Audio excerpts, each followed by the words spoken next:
El título es Controlemos a la loca de la casa. Ese fue el título que el Señor me dio. Controlemos a la loca de la casa.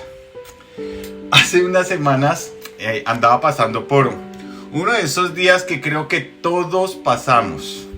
Llevaba días como con un ánimo bajo, como con un poco de frustración, algo frustrado y con un sentimiento de culpa por no hacer lo que yo pienso que debo hacer, por no tener tiempo para hacer las cosas que me gusta hacer.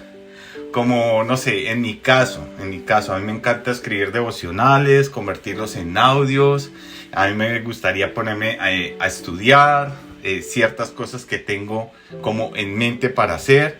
Y el no poder hacer otras actividades que me gustaría, todo eso, el no poder dedicar más tiempo como a mis sueños personales. ¿Por qué? Porque pues las responsabilidades que uno tiene no dan tregua, no dan espacio, no dan tiempo. Entonces quizás se puedan identificar conmigo porque al mismo tiempo se empieza a sentir o se empieza a unir como un sentimiento ahí de soledad, de estrés, de angustia. Y en esos días realmente me sentía como estancado. Sentía que no avanzaba en mi área espiritual, en el área personal, en el área profesional. Y pues yo no sé si ustedes han sentido esa sensación de que los días pasan y todo sigue igual. Nada avanza. Creo que en algún momento de la vida a todos nos pasa. Porque también llegamos a cuestionarnos, no sé, si lo que estamos haciendo, ¿será que vale la pena?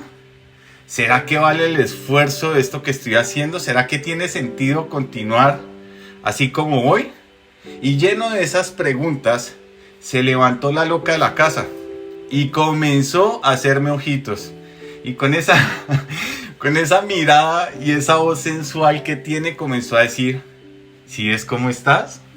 ¿Sí te das cuenta a tu alrededor que como que todos avanzan menos tú? Todos pueden menos tú.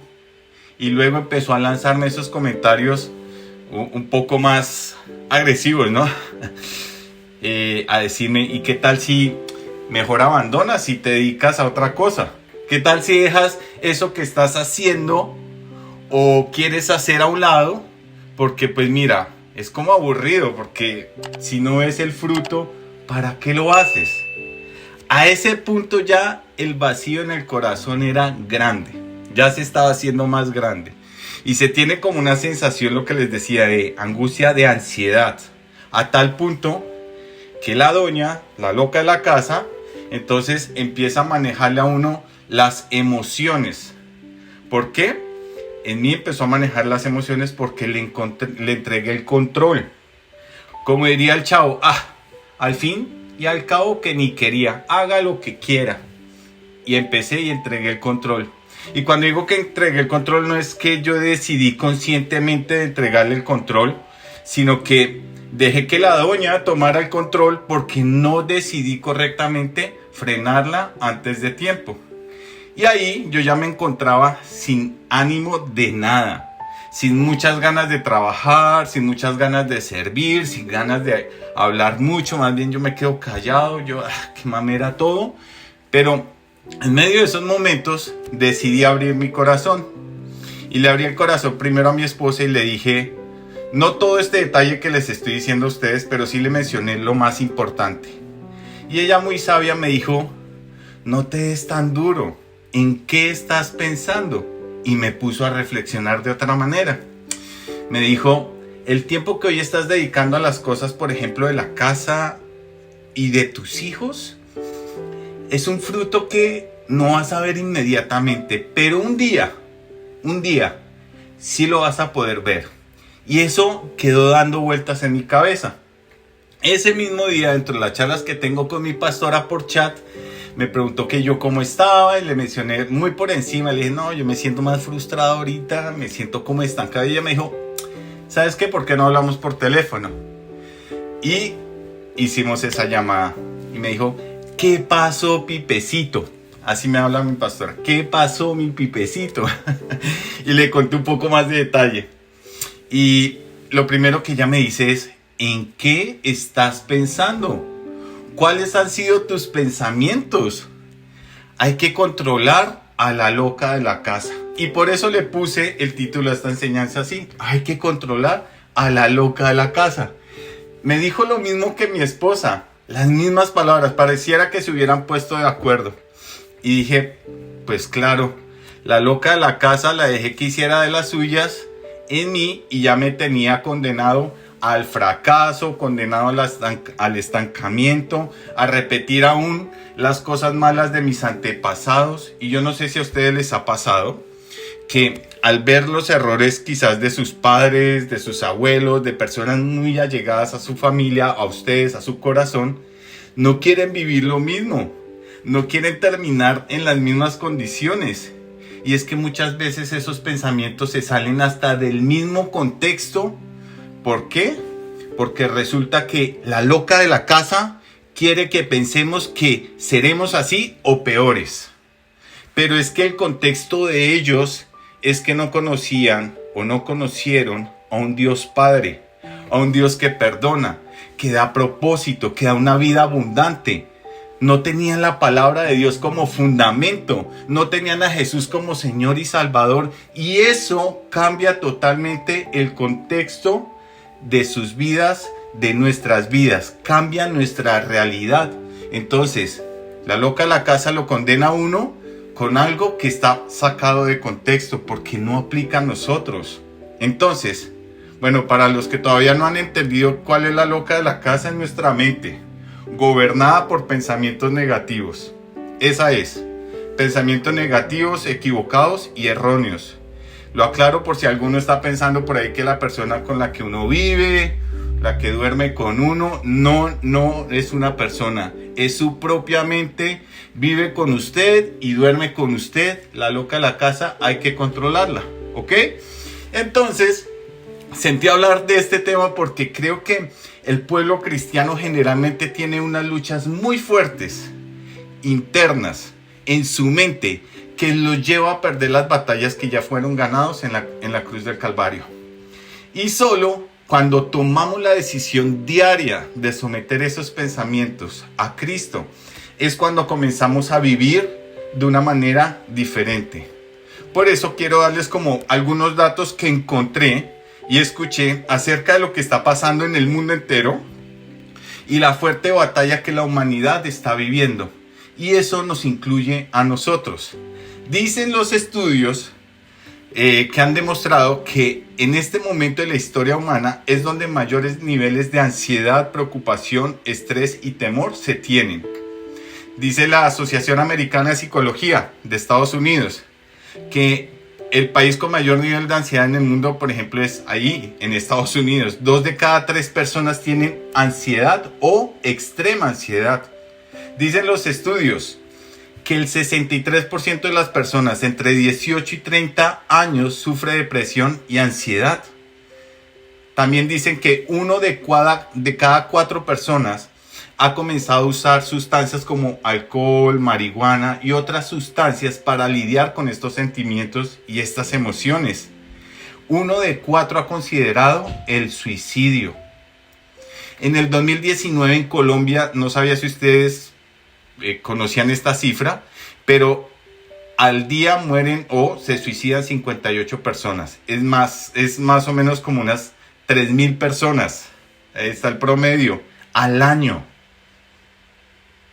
En Argentina son 9 personas al día. En Canadá 11 personas al día. Perdón, en Colombia son 8 al día y en Argentina 9 y en Canadá 11 personas. En Canadá es la tasa de las más altas en todo el mundo. Es más, hay otro dato que me llamó la atención. Cada año pierden la vida más personas por suicidio que por VIH, paludismo y cáncer de mama. Incluso que por guerras y homicidios. Entonces, en el 2019, 700.000 personas se suicidaron. 1 de cada 100 muertes fue por suicidio. El suicidio es la segunda causa de muerte más popular entre las edades de 10 y 34 años. Imagínense la dimensión de lo que está pasando en el mundo en el que nosotros estamos viviendo. Y esto que estamos viviendo en el mundo también nos pega a nosotros. Estudiando, dicen que los estudiantes promedio de la escuela tienen el mismo nivel de ansiedad que un paciente psiquiátrico promedio en 1950, para que se den una idea de cómo ha avanzado la ansiedad en la sociedad. Ansiedad, preocupación, temor, tristeza, ¿a raíz de qué? Pensamientos constantes. Y basado en lo que yo viví, yo no he llegado a esos extremos. Claro, hay momentos en que sí han llegado pensamientos de muerte, ya les voy a contar en qué momento. Quisiera dejarles una enseñanza que ayude y aporte a sus vidas para que sea de referencia, para que encuentren la manera de pelear esta batalla que se llama fe. Ustedes van a decir, fe, pero pues, ¿por qué fe? Pues claro que es fe, porque si yo estoy pensando que estoy estancado, que no puedo avanzar, ¿qué es lo primero que va a decaer? La fe en Dios, porque yo estoy quitando los ojos de Jesús, quien me dio el propósito, y los pongo en mi circunstancia actual y temporal. Ganar la batalla en nuestra mente es por la fe y se gana con fe. Si yo estoy pensando, no, es que ya es tarde, yo ya no puedo, yo ya estoy viejo, yo no, sino que algunas veces decimos, no, es que ya estoy viejo para cumplir este sueño o este propósito. Todo esto es cuestión de fe. O si no, preguntémosle al que Dios llama en su palabra el padre de la fe, Abraham, porque él sabía su condición, pero él tuvo fe, y por eso es que Dios lo llama el padre de la fe, porque aunque sabía esa condición de vejez y él tuvo dudas, lo podemos ver en la palabra, por algún momento decidió creer y obedecer. Y Dios sabe muy bien estas luchas, por eso nos dejó versículos poderosos en la palabra de Dios, para que comprendiéramos que la lucha de los pensamientos es la que tenemos que ganar diariamente. En 2 de Corintios capítulo 10, versículo 3 y 5 dice, en verdad que aún somos seres humanos. Esto se los voy a leer en la Reina Valera contemporánea porque me llamó la atención lo que dice acá. Dice, en verdad que aún somos seres humanos, pero no luchamos como los seres humanos. Las armas con las que luchamos no son las de este mundo, sino las poderosas armas de Dios, capaces de destruir fortalezas y desbaratar argumentos y toda altivez que se levanta en contra del conocimiento de Dios, y de llevar cautivo todo pensamiento a la obediencia de Cristo.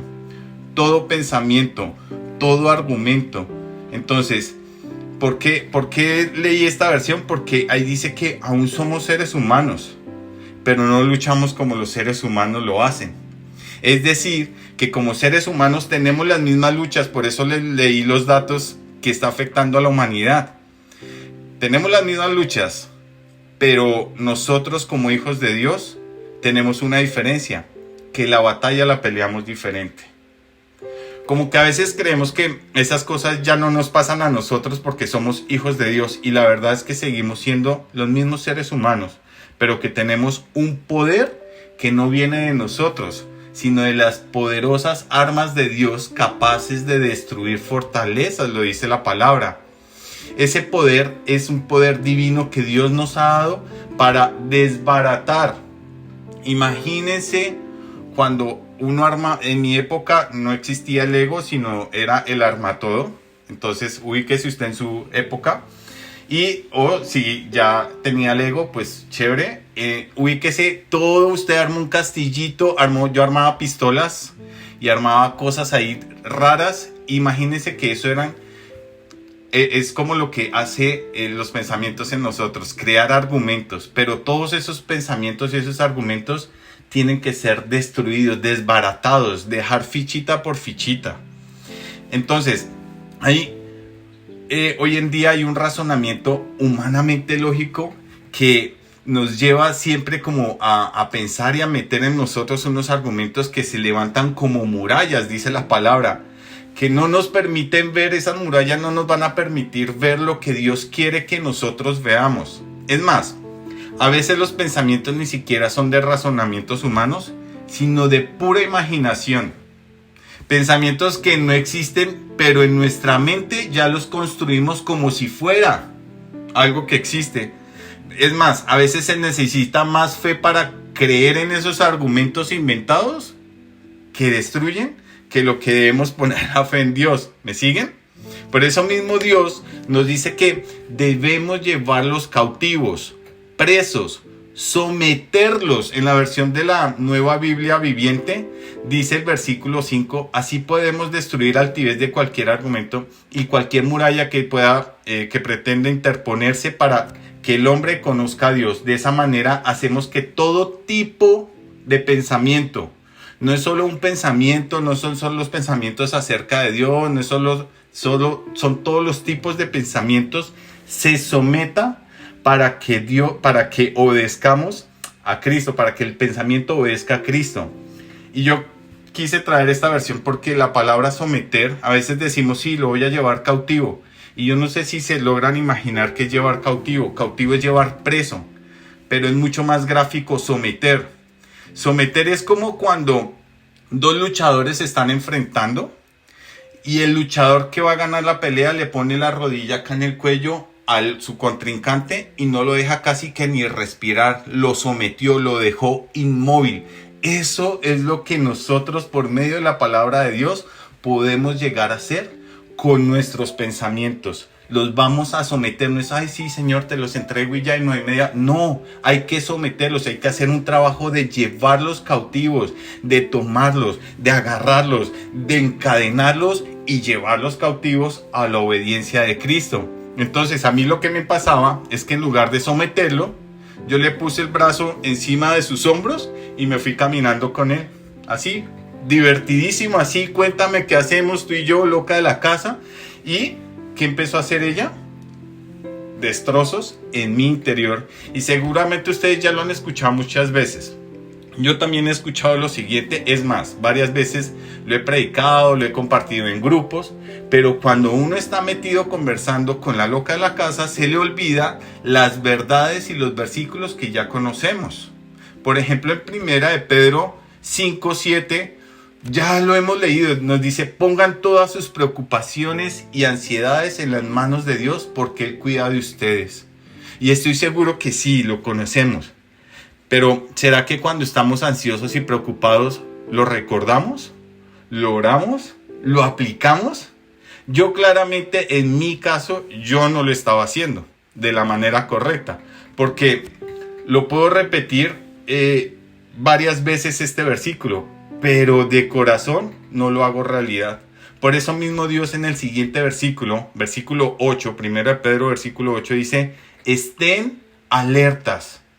¿Qué quiere decir? Que no es suficiente con que yo diga: Señor, mira, estoy más preocupado por esto, estoy ansioso, te lo entrego. No, estén alertas, cuídense de su gran enemigo el diablo, porque anda al acecho como un león rugiente, buscando a quien devorar. Manténganse firmes contra él y sean fuertes en su ¿qué? En su fe. Se trata de fe y es por fe que vamos a salir de esto. Entonces, algo de lo que aprendí en esta experiencia es que de nada me sirve llevar mis preocupaciones y ansiedades a las manos de Dios si no someto mis pensamientos a la obediencia de Cristo. ¿Me siguen? Yo puedo llevar mis angustias, mis preocupaciones, pero si yo no someto mis pensamientos a la obediencia de Cristo, pues simplemente al día siguiente voy a ir a decirle exactamente lo mismo a Dios. Y se nos va a volver una costumbre decir: sí, Señor, estoy preocupado, y no vamos a solucionar nada, porque es necesario someterlo, ponerle la rodilla en el cuello y que no respire más. Para esto, quiero que nos llevemos el día de hoy que debemos de dejar estar peleando en nuestras fuerzas, sino que nos esforcemos por luchar en las fuerzas de Dios. Es muy diferente. Dejemos de buscar soluciones humanas porque tenemos armas espirituales para pelear. Entonces, si están tomando nota y pongan como primer punto: tengo un arma que tiene poder y es la palabra de Dios. Y seguramente varios aquí sabemos que sí, la palabra de Dios tiene poder. Y nos conocemos Hebreos 4:12, donde dice que la palabra de Dios es viva, poderosa, que es más cortante que cualquier espada de dos filos, que penetra entre el alma y el espíritu, entre la articulación y la médula del hueso. Mejor dicho, dice la palabra y deja al descubierto nuestros pensamientos y deseos más íntimos. Ajá, lo conocemos. ¿Y la usamos? Yo no la estaba usando. Sí, me confieso, no la estaba usando. Y ahí me tenía la loca de la casa a su servicio. ¿Saben cómo comencé a hacer? Bueno, cuando vi que dije, no, la palabra de Dios. Entonces busqué mi devocional en mi cuaderno y empecé a encontrar en el devocional y yo, ay, el Señor aquí me prometió esto, gloria a Dios, sí, Señor, voy a orar. Y empecé a orar y seguí buscando y, ay, sí, Señor, esta promesa es mía, yo la atesoro, Señor. Y empecé, y sí, claro, eso empezó a levantar mi fe. Pero llegó un momento en que empecé a buscar y, ay, no tengo nada escrito en los últimos días. ¿Y ahora? Si no tengo nada escrito, ¿qué voy a orar? Dije, pero... Y ahí fue cuando se levantó el acusador con ese dedo gigante que tiene y empezó, ¡ja! El mismito que andaba... ese mismito que andaba mandando dardos y dardos y dardos empezó, ¡ja! Con razón, mire cómo está. ¿Dónde están esos apuntes? ¿Dónde están esos versículos que tanto busca? Yo dije, no, este no me la va a ganar. Le dije, cállese fastidioso, fuera de acá. Y entonces me fui a la Biblia. Y en la Biblia yo seguía haciendo mi devocional. No estaba tomando apunte de los versículos, pero yo tengo ahora el hábito de subrayar. Entonces empecé con colores. Los colores significan algo para mí. Entonces cada vez que yo veo una promesa le pongo un color. Cada vez que veo una oración le pongo un color. Cada vez que veo un pecado le pongo otro color. En fin. Y me fui esos días y empecé a buscar y dije, no, pues no me voy a quedar sin orar. Dios me ha hablado en estos días, no lo tengo apuntado, pero sé que me ha hablado. Y empecé y fui y busqué. Y no sé, por aquí encontré, de hecho, estaba viendo el Salmos. Y empecé a leer Salmos. Tú me dijiste algo, Señor. Tú me dijiste algo en Salmos. Sí, aquí está la fecha. Dice, Él no permitirá que tropieces. El que te cuida no se dormirá. En efecto, el que cuida a Israel, a Felipe, nunca duerme ni se adormece. Y dije, ahora sí, ¿qué se hizo el diablo? ¿Dónde está el acusador? Cuando me di cuenta se había ido lejos. Ya no estaba señalándome, porque me di cuenta que la palabra de Dios tiene poder. Empecé a orar lo que estaba escrito. No me inventé las oraciones, ya estaban. Empecé a repetirlas. Yo dije, sí, Señor, tú mismo eres el que me cuida. Tú eres el que está a mi lado como sombra protectora. Y empecé a declarar la palabra de Dios sobre mi vida. Y eso empezó a traer paz en medio del caos que traía la loca de la casa. El otro punto que les quiero dejar es, ¿a quién estamos imitando? Póngalo ahí, ¿a quién estoy imitando? En Romanos 12:2 dice, no imiten las conductas ni las costumbres de este mundo. Más bien dejen que Dios los transforme en personas nuevas al cambiar la manera de pensar. Entonces aprenderán a conocer la voluntad de Dios para ustedes, la cual es, ya no lo sabemos, ¿no? Buena, agradable y perfecta. Gloria a Dios, aleluya. Y apláudale que Cristo vive. Bueno, en la Reina Valera contemporánea, en el versículo 2 dice, y no adopten las costumbres de este mundo. En otra versión dice, no vivan según el modelo de este mundo. En la versión internacional dice, no se amolden al mundo actual. Y yo no sé si a ustedes les pase lo que a mí me pasó. Leemos esto y decimos, no. Yo ya no tengo las costumbres paganas de este mundo. Yo no veo alcohol, yo no veo pornografía, yo no escucho música secular. Yo ya quité a Shakira de mis artistas favoritos. Yo no. Yo ya no tengo la costumbre de hablar con groserías. Yo ya no vivo de juerga, parranda y todo eso. No. Yo no hago lo mismo que este pueblo pecador e incircunciso. Eso se nos sale todo un arsenal así cuando leemos y decimos, no, yo no imito las costumbres de este mundo. Yo no me dejo manipular ni modelar porque fui moldeado por las manos del alfarero. Y mejor dicho, eso nos sale en poesía. Pero qué bendición por todo eso y gloria a Dios porque nos ha transformado. Y claramente toda transformación que Dios hace en nuestra vida hace que seamos bendecidos. Sin embargo, ¿qué estás pensando de tu esposa? ¿Qué estás pensando de tu esposo? ¿Qué piensas acerca de tus hijos? ¿Qué piensas acerca del gobierno? ¿Qué piensas acerca de tus padres? ¿Qué piensas acerca de esa situación económica? ¿Qué piensas acerca del familiar que anda en malos pasos, el difícil de querer? ¿Qué piensas de aquellos que no te han hecho bien? ¿Qué estás pensando? Porque se supone que lo que está hablando aquí en la palabra es que no imitemos las costumbres de este mundo, sino que transformemos por medio de la renovación de nuestra mente. Entonces, si esta loca de la casa no ha sido transformada, es porque vamos a seguir en las mismas condiciones, de seguir pensando como el mundo piensa, de empezar a tomar las maneras en que el mundo piensa. ¿Qué estás pensando acerca de ese resultado clínico, de ese examen médico cuando te lo entregaron? ¿Qué vino a tu mente? Yo recuerdo que cuando me enfermé de la tiroides, yo les conté el testimonio.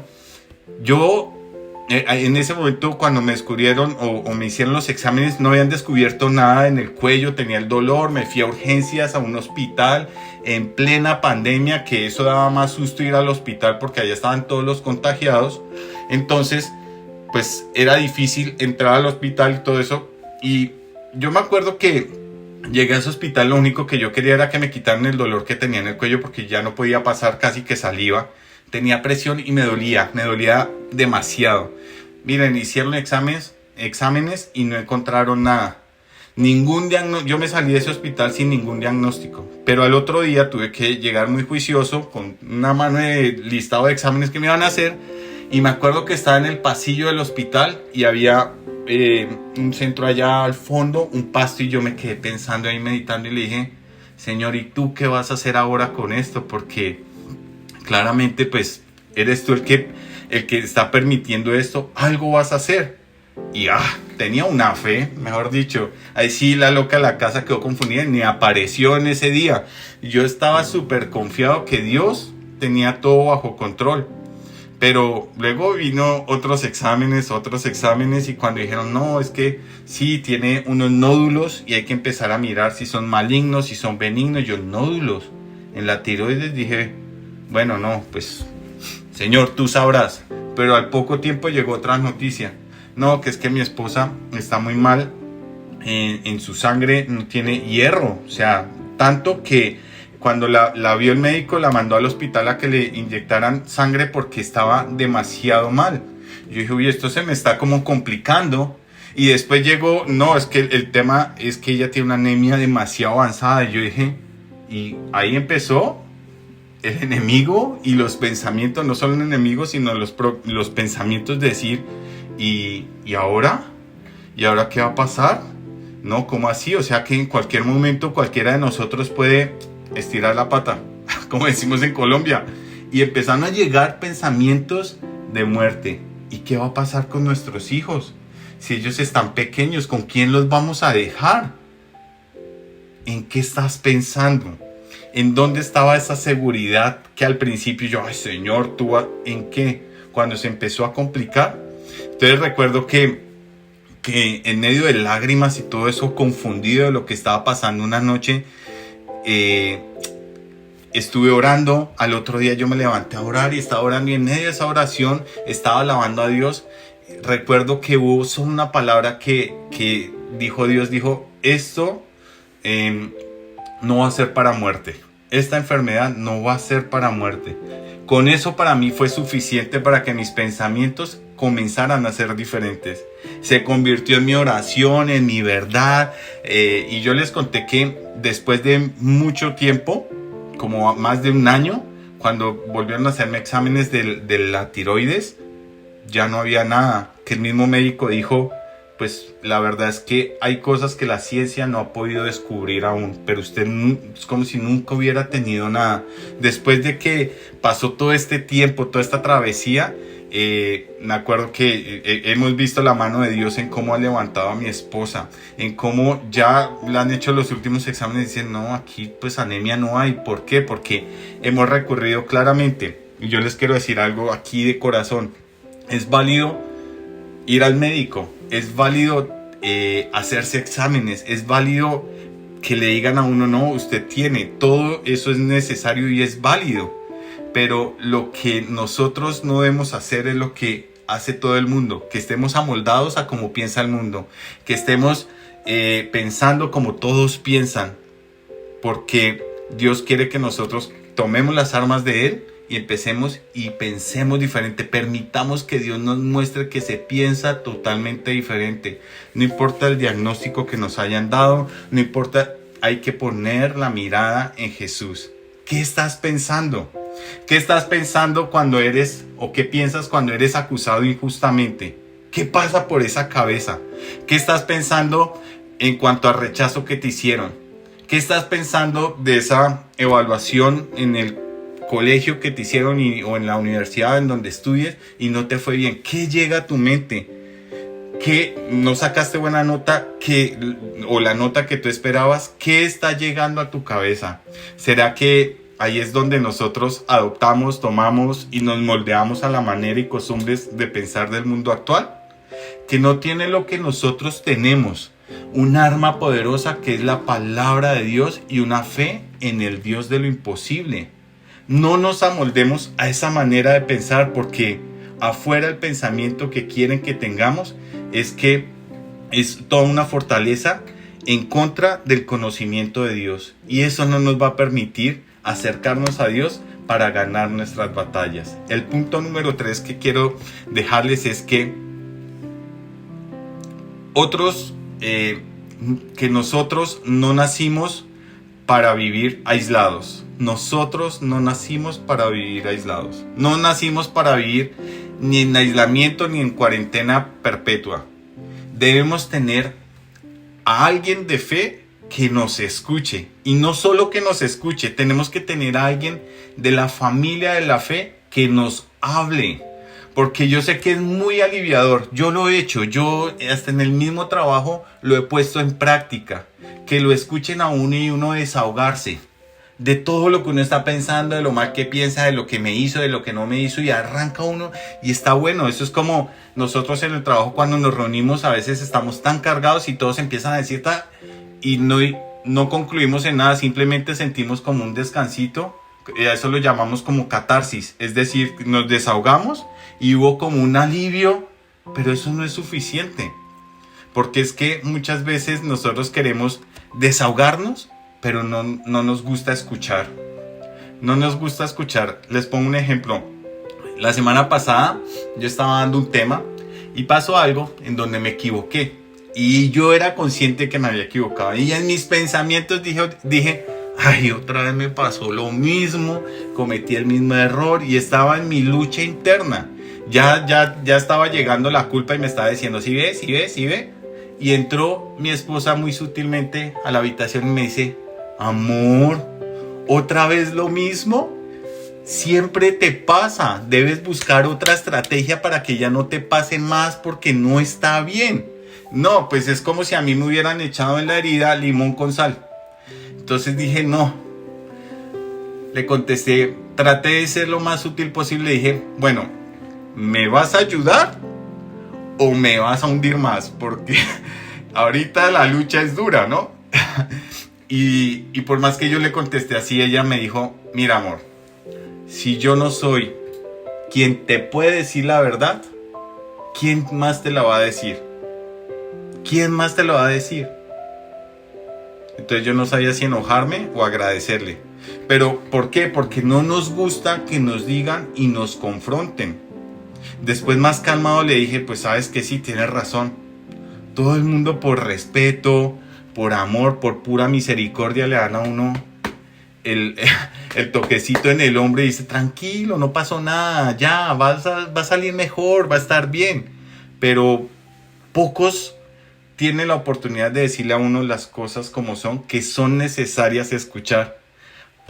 En la batalla de la mente necesitamos personas que nos confronten y nos ministren. No solo que nos escuchen, porque solo que nos escuchen no nos va a hacer libres de los pensamientos. Permitan que las personas de fe, que la familia de fe, ayude y les hagan el comentario, las observaciones que tienen que ser dichas. Entonces, a veces es como que, no sé si les pasa, pero como que uno dice, uy, no, me siento mal, voy al médico, pago la cita, hago la fila, llega el médico tarde y todo, y nos aguantamos todo eso, y el médico dice, ¿sabe qué? Tómese esto para que le vaya mejor, esto le va a funcionar, y llega uno a la casa y, ay, ¿yo qué me voy a andar tomando eso? Ni que yo fuera. Entonces, ¿para qué pedimos y hacemos todo el esfuerzo para encontrar una respuesta y cuando nos la dan no nos gusta? Lo mismo pasa aquí en la iglesia y en las consejerías. Vamos, contamos todo lo de nuestra casa, se lo decimos al mentor, al pastor y nos dicen, bueno, está bien, vamos a hacer esto, vamos a hacer aquello, vamos a hacer ayuno de palabras, vamos a hacer un cambio en hábitos, vamos a comprometernos en esto y sí. Y cuelga uno, llega el marido, llega la esposa y sale y el ayuno de palabras quedó en la llamada, porque es exactamente lo mismo. Necesitamos a alguien que nosotros podamos abrir nuestro corazón, como yo lo abrí con mi esposa, con mi pastora y lo he hecho con mi pastor también. La semana pasada le dije, estoy así, no entiendo, me pasa, necesito un consejo y abrí mi corazón y él es el que me dice, ¿sabes qué? Esto tienes que dar, porque sé que lo que me vayan a decir no va a ser con la intención de lastimarme, sino de levantarme. Y eso es lo que nosotros debemos buscar. No nos cerremos a escuchar a la familia de la fe, porque quizás es ahí, porque la palabra de Dios dice en Eclesiastés 4:9, sí, todos lo conocemos, es mejor ser dos que uno, porque ambos pueden ayudarse mutuamente a lograr el éxito. Entonces, en la palabra encontramos también la armadura de Dios. Si vamos a pelear una batalla, y aquí nosotros en el ministerio siempre les decimos, bueno, vamos a orar y nos revestimos de la armadura de Dios porque sabemos que es necesario. A una batalla uno no sale en peloto, uno sale armado, uno sale cubierto por la armadura de Dios porque es otra arma que Dios nos dio. Y es parte fundamental para pelear nuestra vida, nuestro día a día en la lucha de los pensamientos. Yo recuerdo que ese mismo día que hablé con la pastora, yo había tomado en la Biblia y me fui a orar Efesios 6 del 13 al 17. Si no sabe lo que queda ahí es la armadura de Dios. Entonces tomé, agarré la Biblia y dije, sí, Señor, hoy me revisto con tal y me revisto y empecé a revestirme y ya estaba así. Cuando terminé la oración me quedé mirando la palabra y el versículo 18, la primera parte dice, oren en el Espíritu en todo momento y en toda ocasión. Y ahí caí en cuenta, en lugar de estar pensando tantas cosas y hacer las cosas que el mundo dice que haga, ay sí, para calmar estos pensamientos y dejarlos a un lado, le voy a dar mi dosis de entretención. Entonces voy, me conecto al celular y redes. Y con eso los pensamientos se fueron y estuve entretenido y nunca soluciona nada. No, ¿sabes qué? Lo que necesito es una película y me boto a ver película y sí, fueron 2 horas de descanso, pero los pensamientos no han sido resueltos. En cambio, lo que dice el versículo acá dice es que oremos en todo momento y en toda ocasión en el Espíritu. Entonces yo dije, no, pues voy a empezar a orar en lenguas y estoy así en silencio y empiezo. Cada vez que yo veo ahora un pensamiento que se viene, digo, y empiezo a orar en lenguas. Comienzo a orar en lenguas y es más, cuando oro en lenguas, la loca de la casa queda confundida porque ya no sabe, ¿este qué es lo que está hablando? Si habla en un idioma que ni yo le entiendo. Pues ese es el objetivo de orar en lenguas. Porque cuando oramos en lenguas, quien nos fortalece es el Espíritu y controlamos el alma por medio del Espíritu. Cuando dejamos que la loca de la casa nos gobierne, atrapa el alma y nos hace hasta mover las cosas del Espíritu. Entonces, para terminar, quiero recordarte algo que está en la palabra en todas las partes donde vemos que Jesús obró y estuvo allí, es que todo eso que cada uno de nosotros puede estar viviendo, la situación económica, en matrimonio, en lo laboral, en lo personal, en lo ministerial, todo esto Jesús ya lo vivió. A Jesús también ya le pasó. A Jesús también lo rechazaron y creían que él era el loco de la casa. A él lo rechazaron y le dijeron, este está loco. Es más, algunos lo admiraban y después lo dejaron de seguir. ¿Saben cuándo dejaron de seguir a Jesús? La mayoría de personas que lo seguían y hacían lo que fueran, cuando se dio media vuelta y los confrontó y les dijo, ¿saben qué es lo que pasa? Ustedes me siguen a mí, es por los milagros que yo hago, mas no porque me amen, no porque entiendan quién soy yo. Y todo el mundo se esfumó. Y cuando Jesús se dio media vuelta, se quedó con 12. Y a los 12 los cuestionó, les dijo, ¿y ustedes no se van a ir? Y ahí salió un versículo poderoso que Pedro dijo, ¿pero a dónde iremos? ¿A dónde vamos a ir si solo tú tienes palabras de vida eterna? A Jesús ya pasó por ahí.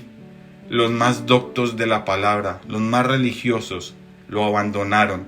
Lo terminaron hundiendo los mismos problemas políticos y religiosos de la época. Entonces, algunos se avergonzaron de ser seguidor de Jesús. Sus amigos sintieron pena y sintieron miedo y lo abandonaron. Jesús sabe lo que nosotros pasamos, pero Jesús decidió ir a la cruz por ellos y por nosotros. Y yo quiero decirles que la batalla de los pensamientos y someter a la loca de la casa no se logra con distracciones, ni consumir cosas, ni desahogarse, ni dejar, sino es reconocer que Jesús ya pagó la libertad de nuestros pensamientos también. Por eso es que dejó escrito en Mateo 11:28, dijo Jesús, vengan a mí todos los que están cansados y llevan cargas pesadas, y yo les daré descanso, porque no hay peso más grande que la lucha de pensamientos que vivimos a diario. Entonces, toda depresión, toda inseguridad, preocupación, nerviosismo, angustia, ansiedad, la podemos entregar a Jesús porque Él ya sabe, Él ya conoce lo que estamos viviendo. Él sabe los pensamientos que se han levantado por las circunstancias que estamos pasando, pero Él no quiere que pensemos igual, que nos amoldemos a esta manera de vivir, sino que sometamos, que le pongamos nuestra rodilla en el cuello a la loca de la casa y confiemos y entreguemos y oremos en el nombre de Jesús, que es el que nos da libertad. Cierra sus ojos, por favor, vamos a orar.